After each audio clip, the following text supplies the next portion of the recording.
Hello, আসসালামু আলাইকুম। Hello. হ্যাঁ কাকা, ভালো আছেন? হ্যাঁ আছি, বলে। হ্যাঁ ফোন দিয়েছিলাম তো ফোন ধরলেন না। ফোন দিয়েছিলাম আপনার, এখন শরমের কথা কই আর হইতেছি না। এখন আপনার বেটা বিয়ে হারবেন না, পাগল হয়েছে, সারা দিন আমার ফোন পারে। হ্যাঁ, তো এখন আমাকে কয়ে কি হবো? বেটা বিয়ে হারেন, নাহলে পাগলা করে দিয়েছেন বিয়ের জন্য, আর পাগল হয়েছে। হ্যাঁ, বিয়ের একটু সেজন্য বুদ্ধি একটু ব্যবস্থা করছি। আপনি তো সত্যি কথা যে আপনি তো কেটে মানুষ টাকা খরচ করবে চান না, এই জন্যই বিয়েটা বিয়ে হারেন না, তো জানি। হ্যাঁ, এই যে 20 তারিখে গণবিবাহ আছে, আপনি এখন বুঝে কেমনে কই?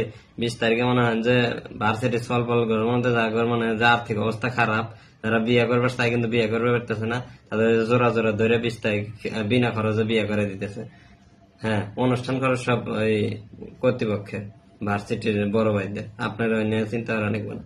তাহলে আপনি যদি মতামত দেন, আমিও জানিয়ে দিব ও রাজি, মানে বিয়ে করবার জন্য প্রস্তুত।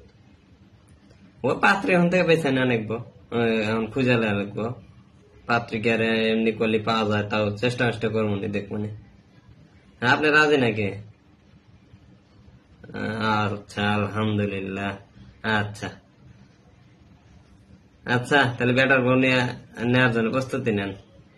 ঘরটা সারেন, বরণ করার জন্য প্রস্তুতি নেন। আসসালামু আলাইকুম। ওয়াক করলে তো খুশি লাফাইবো এখনই। আচ্ছা আচ্ছা, আসসালামু আলাইকুম।